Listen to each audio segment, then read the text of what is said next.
धनं तो याति याति च, चरित्रम यदि नष्टम स्यात् तर्हि सर्वम विनष्टम भवति। धन तो आता और जाता है, चरित्र यदि नष्ट हो गया तो सब कुछ नष्ट हो गया। नमस्कार साथियों, कैसे हैं आप सब? मैं आशा करता हूं कि आप सभी स्वस्थ होंगे। आज हम आप लोगों के लिए लेके आए हैं हिंदी कक्षा 10 के काव्य खंड का तीसरा पाठ रस खान, जो वास्तव में रस के खान हैं। बोर्ड परीक्षा में काव्य खंड से जो महत्वपूर्ण पाठ हैं उसमें से ये एक महत्वपूर्ण पाठ है, जिसको आप लोग भली प्रकार से पढ़ने का प्रयत्न करेंगे। आइए हम सभी छंद विधान के आधार पर इनके सवैये का वाचन करते हैं। कि मानुष हो तो वही रस खानी, बसो ब्रज गोकुल गाँव के ग्वारन। जो पशु हो तो कहाँ बस मेरो, चरो नित नंद की धेनु मझारन। पाहन हो तो वही गिरि को, जो धर्यो कर छत्र पुरंदर धारन। जो खग हो तो बसेरो करो, मिल कालिंदी कोल कदम्ब की डारन। मिल कालिंदी कोल कदम्ब की डारन। प्यारे बच्चों, रसखान को इस बात का कष्ट है कि वह क्यों श्री कृष्ण के लीला काल में नहीं जन्मे। फिर वो सोचते हैं कि कोई बात नहीं, उन्हें यह विश्वास है कि अगला जन्म होगा, लेकिन किस रूप में होगा इसमें उनका कोई वश नहीं है। तो वो ईश्वर से प्रार्थना करते हैं, क्या कर रहे हैं कि हे प्रभु, मानुष हों, कि अगला जन्म मनुष्य के रूप में हों का मतलब हो, भविष्य में होने के संबंध में, कि अगला जन्म मनुष्य के रूप में हो, तो वही रस खाने की हे प्रभु, वही कहाँ बसों ब्रज गोकुल गांव के ग्वारन, कि मैं बसेरा करूं, निवास करूं ब्रज और गोकुल गांव के ग्वालों के बीच में, ग्वारन ग्वालों के बीच में। जो पशु, यदि पशु के रूप में जन्म मिलता है तो कहाँ बस मेरो, जिसमें मेरा कोई भी बस नहीं है, कि अगला जन्म पशु के रूप में मिल जाए, मनुष्य के रूप में न मिले, तो यानी अगला जन्म लेने में जो मिलेगा उसमें इनका कोई बस नहीं है। लेकिन अगर पशु के रूप में भी मिलता है, फिर भी अगर पशु के रूप में भी मिलता है तो चरो नित नंद की धेनु मजारन, कि मैं प्रतिदिन नंद बाबा के गैयों के मझारन बीच में चरा करूं। यदि पाहन हो, अगला जन्म पत्थर के रूप में मिले, तो उसी गोवर्धन पर्वत का पत्थर, जिसे आपने पुरंदर का अर्थ होता है इंद्र, धारण घमंड को तोड़ने के लिए धारण किए कर हाथ में छत्र छाते की भांति, जिसे आपने, उसी गोवर्धन पर्वत का पत्थर बनूं जिसे आपने इंद्र का घमंड तोड़ने के लिए, ब्रजवासियों की रक्षा के लिए छत्र छाते की भांति धारण किया था। जो खग हों तो बसेरो करूं, कि हे प्रभु, यदि खग पक्षी हों तो, यदि पक्षी के रूप में जन्म मिलता है तो बसेरो करूं, वहीं निवास करूं। कहाँ मिलकर कालिंदी कुल, यानी यमुना के कुल किनारे कदम्ब की डालियों पर, यानी हे प्रभु, अगला जन्म पक्षी के रूप में मिलता है तो मैं उसी यमुना नदी के किनारे कदम्ब की डालियों पर निवास करूं, बसेरो करूं, निवास करूं, जहां पर श्री कृष्ण रास लीला किया करते थे। अर्थात हर स्थिति में, हर प्रकार से रसखान जी प्रभु श्री कृष्ण का सानिध्य प्राप्त करना चाहते हैं। ठीक, इतना आप लोग लिख लेंगे। और इसमें इसका संदर्भ कैसे लिखेंगे कि प्रस्तुत पद्यांश या प्रस्तुत सवैया या प्रस्तुत पंक्तियां हमारी पाठ्य पुस्तक हिंदी के काव्य खंड में संकलित सवैये शीर्षक से अवतरित है। यह कवि रसखान जी द्वारा रचित सुजान रसखान से उद्धृत है, या यह कवि रसखान जी द्वारा रचित है, या इसके रचयिता कवि रसखान जी हैं।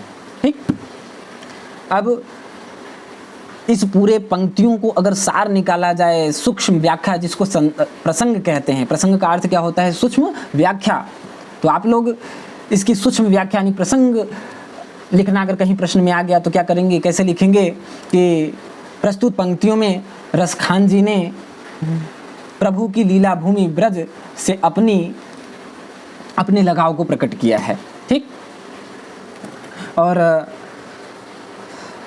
इसमें बेटा कालिंदी कुल कदम्ब की डारन, यानी कालिंदी कुल कदम्ब में क्या है, अनुप्रास अलंकार है। ठीक है, चरण नित्यानंद की धेनु मझारन अनुप्रास अलंकार है।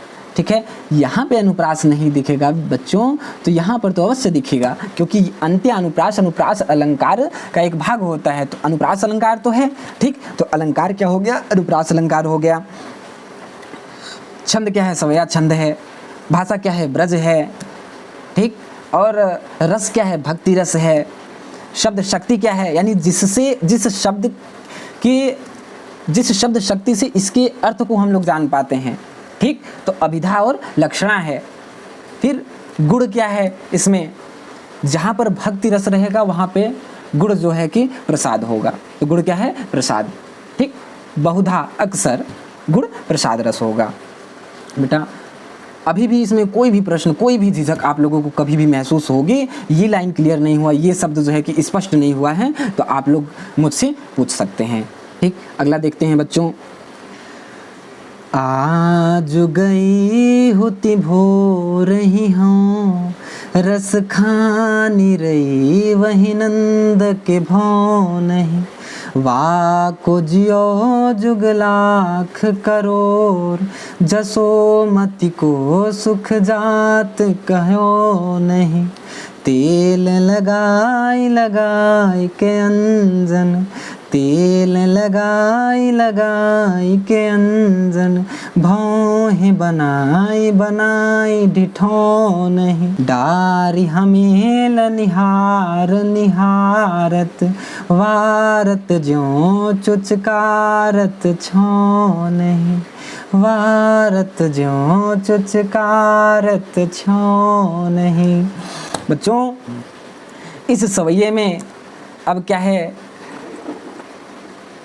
कि एक सखी दूसरे सखी से बात कर रही है, और वो माता यशोदा द्वारा जो वात्सल्य प्रेम श्री कृष्ण को प्राप्त हो रहा है उसका वर्णन है। ठीक, यही चीज़ आप लोग संदर्भ में भी लिख देंगे कि आज गई होती भो रही हूँ, कि एक सखी दूसरे सखी से क्या कह रही है कि हे सखी, आज गई होती भो रही हूँ, गई होती, गई थी भोर ही हूँ का मतलब मैं भोर ही में आज गई थी। कहाँ, रस खानी रही, यानी श्री कृष्ण के प्रेम में पड़कर, श्री कृष्ण के प्रेम में व्याकुल होकर। रही का अर्थ क्या है, प्रेम।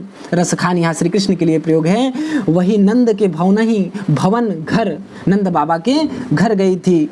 वाको जियो जुग लाख करोड़, कि उसका पुत्र जियो, पुत्र शब्द का प्रयोग नहीं है, लेकिन वाको उसका जियो, कौन, पुत्र की ही बात हो रही है कि जियो जुग यानी युग, लाख करोड़, लाखों करोड़ों वर्ष उसका पुत्र जिए। जसोमती यानी यशोदा माता का जो सुख जाते के हो नहीं, कौन सा सुख नहीं कहा जा रहा है, जो उनको श्री कृष्ण जैसा पुत्र पाकर जो सुख प्राप्त हो रहा है। ठीक, तेल लगाई लगाई के अंजन। अब वो क्या कर रही हैं, अब वो आगे बता रही हैं इन पंक्तियों में कि वह अपने पुत्र को क्या कर रही थी, किस प्रकार से उसका श्रृंगार कर रही थी, कि तेल नहला धुलाकर, भली प्रकार से तेल लगाई यानी भली प्रकार से तेल लगाकर, अंजन काजल लगाकर, भौहें का आप लोग समझ रहे हैं, बरौनी भौहें बनाई यानी भौहें संवारते हुए। डिठौनी का अर्थ होता है वह टीका, जो काला टीका बच्चों को माताएं लगाती हैं कि जिससे हमारे बच्चे को नज़र ना लगे। ठीक, डारी डालकर, हमेलन हार यानी एक प्रकार का गले में पहनने वाला हार, निहारत यानी निहार रही हैं, उसको पहनाते हुए निहार रही हैं। वारत खुद को न्यौछावर कर रही हैं, जैसे माताएं लोग सजा उजा के हाथों को ऐसे फेरते हुए उसके ऊपर, फिर उसके बाद अपने सिर पर उंगलियां फोड़ती हैं। वारत ज्यों चुचकारत छौ नहीं। ठीक, हाँ तो बच्चों चुचकारत छौ नहीं का अर्थ पुत्र को, यानी अपने पुत्र को हार पहनाते हुए, निहारते हुए, पुचकारते हुए खुद को न्यौछावर कर रही हैं। ठीक, इसको अच्छा वाक्यबद्ध कैसे करेंगे एक बार देख लो तुम लोग कि इसका सेटिंग भी ना। हाँ तो बच्चों इसकी व्याख्या देख लेते हैं कि रसखान जी कहते हैं कि एक सखी दूसरे सखी से कहती है, या एक गोपी दूसरे गोपी से कहती है कि हे गोपी या हे सखी, जानती हो मैं श्री कृष्ण के प्रेम में व्याकुल, आज मैं सुबह सुबह ही नंद बाबा के घर गई थी। उसका पुत्र वाको जियो जो लाख करोड़, उसका पुत्र हजारों करोड़ों वर्ष तक जिए, करोड़ लाखों करोड़ों युगों तक जिए, अर्थात उसको किसी की नज़र न लगे। श्री कृष्ण जैसा पुत्र पाकर, श्री कृष्ण जैसा पुत्र पाकर माता यशोदा को जो सुख प्राप्त हो रहा है, जसोमती को सुख जात कहो नहीं, कौन सा सुख नहीं कहा जा रहा है कि श्री कृष्ण जैसा पुत्र पाकर माता यशोदा को जो सुख प्राप्त हो रहा है, उस सुख का वर्णन कर पाना अत्यंत कठिन है। वे अपने पुत्र को नहला धुलाकर, भली प्रकार से तेल लगाकर, काजल लगाकर, भौहें संवारते हुए, नज़र न लगने वाला टीका लगा रही थी। डारी हमेलनी, वे अपने पुत्र को हमेलनी का हार पहनाते हुए, निहारते हुए, पुचकारते हुए उस पर सब कुछ न्यौछावर कर रही थी। ठीक, अब देख लेते हैं इसमें कि रस क्या है। इसमें रस वात्सल्य रस है, यानी अपने पुत्र का श्री कृष्ण के प्रति जो माता यशोदा का प्रेम है, वात्सल्य रस है। ठीक, अलंकार अनुप्रास अलंकार है, छंद सवैया है, रस वात्सल्य रस है। ठीक है, और ठीक, अब इसमें और भी कोई भी समस्या होगी तो आप लोग पूछ लीजिएगा कि सर, जैसे कि आप लोग क्लास में पूछा करते थे, सर ये शब्द को समझाइए या इस लाइन को फिर से बता दीजिए, और आप लोग पूछ कर संतुष्ट होते थे तो मुझे भी अत्यधिक आनंद की प्राप्ति होती थी। वास्तव में पढ़ाते वक्त मुझे सबसे अधिक प्रसन्नता तब होती थी जब बच्चा प्रश्न पूछता था और मैं उससे बताता था। यानी बच्चों का प्रश्न ही पूछना मेरे ज्ञानवर्धन का सबसे बड़ा कारण रहा है। मैं इसके लिए आप लोगों का जीवन भर ऋणी रहूँगा। अच्छा, आगे देखते हैं कि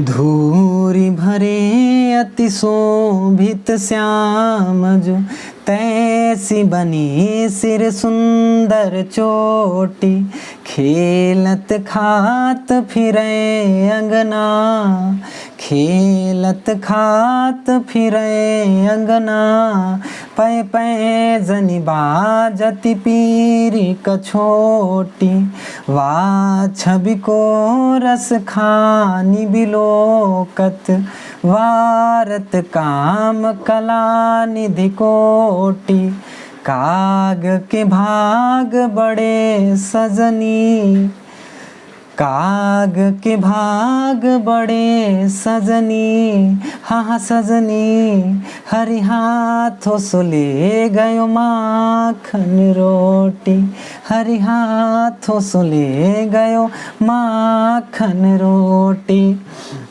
प्यारे बच्चों, मैं जानता हूँ कि मैं बहुत बेहतर नहीं गा पाता हूँ, गा इसलिए लेता हूँ कहीं आपका भाव बने, आप गाएं और मुझसे बेहतर गाएंगे। बहुत सारी बच्चियाँ, बहुत बच्चे भी बहुत सुंदर गाते थे। ये जो है कि उनको ये राग पता चल जाता था कि किस प्रकार से गाना है। तो मेरा प्रयत्न बस इतना है कि अगर इसको आप लोग गा के पढ़ेंगे तो ये पंक्तियाँ आप लोगों को याद भी रहेंगी और इसमें जो निहित भाव है आपके मस्तिष्क पटल पे चलता रहेगा। आप लोगों को उतना मेहनत नहीं करना पड़ेगा, रट्टा नहीं मारना पड़ेगा इसकी व्याख्या। मेरा प्रयत्न यही रहता था कि एक एक शब्द के अर्थ को जानो, अपने शब्दकोश को बढ़ाओ आप लोग, जिससे आप स्वयं वाक्यबद्ध कर सको, आप स्वयं लिख सको। कब तक जीवन में रट्टा मारोगे? ठीक है, तो आगे इसमें क्या है, एक एक शब्द के अर्थ को देख लेते हैं बच्चों कि धूरी भरे, इसमें भी एक गोपी दूसरी गोपी से श्री कृष्ण के सौंदर्य की बात कर रही है, सुंदरता का वर्णन कर रही है कि धूरी भरे, धूल भरे हुए, यानी धूल कण से युक्त, यानी श्री कृष्ण जब खेल रहे हैं आंगन में तो उनके पूरे शरीर पर एकदम धूल लिपटा हुआ है। तो धूल भरे अति शोभित, यानी धूल लगने पर भी, धूल से युक्त होने पर भी अति शोभित, अत्यधिक सुशोभित हो रहे हैं। कौन? श्यामजू, यानी श्यामले रंग वाले श्री कृष्ण। श्यामजू, सांवले रंग वाले श्री कृष्ण। तैसी बनी सिर सुंदर चोटी, वैसी ही सिर पर सुंदर चोटी बनी हुई है। खेलत खात फिरे अंगना, फिरे घूमना, खेलते खाते हुए पूरे आंगन भर घूम रहे हैं।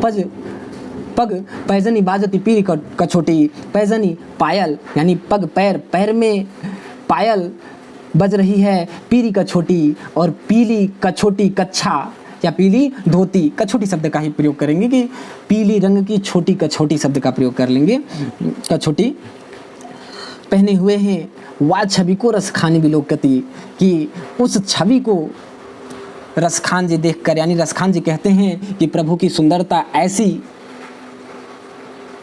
जिसके आगे कामदेव के वारत काम कला निधि कोटि, न्योछावर, वारत का न्योछावर, कामदेव, कला निधि, कला निधि का मतलब कला के भंडार, ठीक, यानी बहुत सारी कलाएं, कोटि, कोटि का मतलब करोड़ों, कि प्रभु की सुंदरता ऐसी जिस पर कामदेव की करोड़ों कलाएं भी न्योछावर हैं, ठीक। और कि हे सजनी, हे सखी, हे सजनी, काग के भाग बड़े, यानी उस कौवे का भी क्या भाग्य है, हरि हाथ से ले गए माखन रोटी, कि स्वयं त्रिलोकी के स्वामी श्री कृष्ण के हाथों से माखन रोटी लेके चले गए, ठीक।